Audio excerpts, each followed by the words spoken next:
Hello दोस्तों, कैसे हैं आप सब। आशा करता हूँ सब बढ़िया होंगे। ये कहानी है सूरज और श्रुति की। दोनों एक ही गांव से थे। सूरज श्रुति से उम्र में 2 साल बड़ा था। सूरज बचपन से ही पढ़ाई में काफ़ी तेज था और उसका स्वभाव भी काफ़ी विनम्र था। श्रुति अपने घर वालों से, टीचर्स से या यूं माना हर किसी से सूरज की वाहवाही सुन के ही बड़ी हुई थी, पर दोनों कभी एक दूसरे से मिले नहीं थे। अब सूरज हायर स्टडी के लिए गांव से दूर शहर में जाके रुका हुआ था। इस दौरान उसका स्वभाव पहले जैसा ही था, सिर्फ एक चीज बदल गई थी। अब उसे अल्कोहल की लत लग गई थी। अब वह पढ़ाई भी अच्छे से कर रहा था, हर किसी को रेस्पेक्ट भी अच्छे से दे रहा था, लेकिन कभी कभी नशे में कुछ ऐसी उल्टी सीधी हरकत कर बैठता था जो कि उसे खुद अगले दिन याद नहीं रहता। इसी बीच श्रुति का भी गांव में पढ़ाई खत्म हो चुकी थी और उसे एक एंट्रेंस देने के लिए उसी शहर में आना था। और उसके पापा ने यह तय किया कि शहर में उस दिन की श्रुति की सारी जिम्मेदारी सूरज को दे दी जाए, क्योंकि वो वहीं रहता था और शहर के बारे में उसे सब कुछ मालूम था। सूरज को इस बारे में इन्फॉर्म कर दिया गया। उस दिन संडे था। सूरज बस स्टॉप पे श्रुति का इंतजार कर रहा था। पहले उसे कभी देखा नहीं था, पर उसकी खूबसूरती की चर्चे बहुत बार सुना था। ऐसे ही दोनों के मन में दोनों के लिए कुछ अच्छे फीलिंग्स थे। सडनली सूरज को एक कॉल आता है और फोन रिसीव करने पर दूसरी तरफ से आवाज आती है। हेलो सूरज भैया, मैं श्रुति बोल रही हूँ, आप कहाँ हो। अब सूरज श्रुति के पास पहुँचता है और रियलाइज करता है वह जितना सोचा था श्रुति तो उससे कई गुना ज़्यादा खूबसूरत है। फिर दोनों कुछ टिफिन कर लेते हैं और दोनों सूरज के बाइक में एंट्रेंस सेंटर पहुँच जाते हैं। सूरज सब कुछ पता करके श्रुति को सही जगह पे पहुंचा देता है और एग्ज़ाम ख़त्म होने तक गेट के बाहर वेट करता है। एग्ज़ाम ख़त्म हुआ। अब दोनों साथ एक होटल में लंच करते हैं। फिर सूरज श्रुति को एक बस में गांव वापस भेज देता है। अब दोनों के बीच फ़ोन पे थोड़ी थोड़ी बातें शुरू हो गई। फिर एग्ज़ाम का रिजल्ट आते ही श्रुति भी टाउन में शिफ्ट हो जाती है।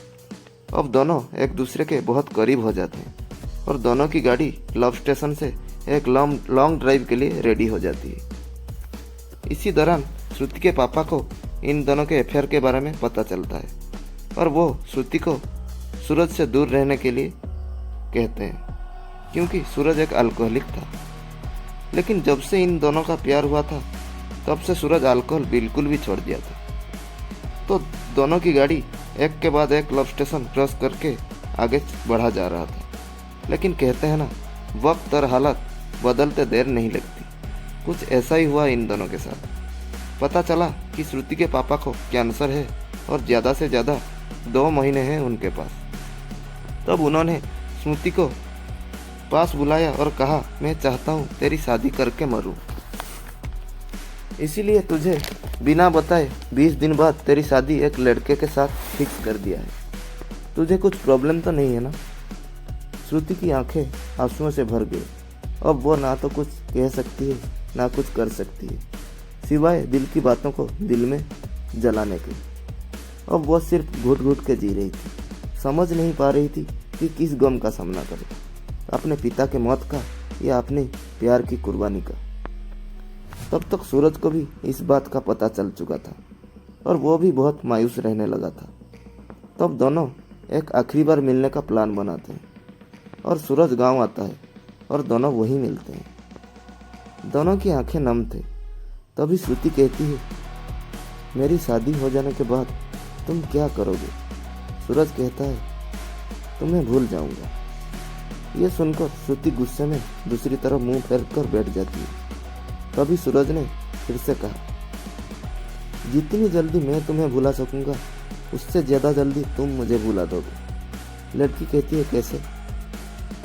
फिर सूरज कहता है, सोचो, शादी का पहला दिन है, शरीर पर जेवर, चेहरे पर मेकअप, चारों तरफ कैमरे का फ्लैश और लोगों की भीड़, साथ में अपने पिता का गम, जहां तुम चाहकर भी मुझे याद नहीं कर सकती। और मैं उस दिन दोस्तों के साथ खूब पीकर किसी कोने में पड़ा रहूंगा और फिर जब होश आएगा और पीऊंगा और तकिए पे सिर रख के रो लूंगा। शादी के बाद तुम्हारा बिजी टाइम शुरू हो जाएगा फिर तुम अपने पति और 1000 तरह के रस्मों को निभाते निभाते बिजी हो जाओगी। फिर कभी तुम्हें मेरी याद आएगी जब तुम अपनी पति का हाथ पकड़ोगी, उसके साथ बाइक पे बैठोगी और मैं आवारों की तरह इधर उधर घूमता रहूंगा, जैसे कि जिंदगी का कोई मकसद ही नहीं है। और अपने दोस्तों को समझाऊंगा कि कभी प्यार मत करना, कुछ नहीं मिलता, जिंदगी खत्म हो जाती है। कुछ वक्त बाद तुम हनीमून पे जाओगी, नया घर होगा, नई जिम्मेदारियां होगी, अब तुम बहुत खुश होगी। अचानक तुम्हें मेरी याद आएगी और तुम सोचोगी पता नहीं किस हाल में होगा, और मेरी खुशी की दुआ मांगते हुए वापस परिवार में बिजी हो जाओगी। मैं अब तक मम्मी पापा या फिर दोस्तों से डांट सुन सुनकर लगभग सुधर गया हूँगा, और फिर सोचूंगा कोई काम करना है, एक अच्छी सी लड़की से शादी करके तुम्हें भी दिखा देना है, और सबको ये बोलूंगा कि भुला दिया है मैंने तुम्हें। पर तब भी तुम्हारी मैसेज का आधी रात को निकाल के पढ़ूंगा। अब तक तुम कोई प्रेमिका या नई दुल्हन नहीं रहोगी, तुम माँ बन चुकी होगी। पुरानी आशिक की याद और पति की प्यार को छोड़कर तुम अपने बच्चे के लिए सोचोगी। अब तुम अपने बच्चे के साथ बिजी रहोगी। मतलब अब तक तुम्हारे लाइफ में मेरी सत्ता ही नहीं रह गई होगी। इधर मुझे भी एक अच्छा सा काम मिल गई होगी, शादी की बात चल रही होगी और लड़की भी पसंद आ गई होगी। अब मेरा बिजी टाइम शुरू हो गया होगा। अब मैं सचमुच तुम्हें भूल गया हूँगा। अगर किसी जोड़ी को देखूंगा तो तुम्हारी याद आएगी, मगर तकलीफ नहीं होगी। फिर लड़की कहती है तो क्या सब कुछ यहीं खत्म हो जाएगा? लड़का कहता है नहीं।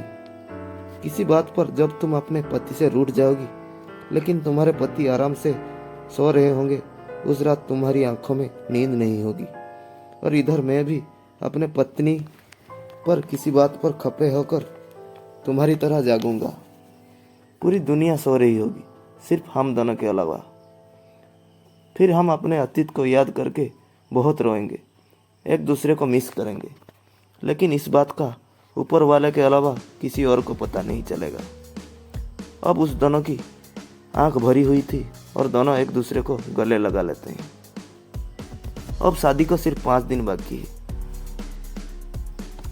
अब तो श्रुति एक जिंदा लाश की तरह जी रही है और सूरज 24 घंटे शराब की नशे में डूबा रहता है।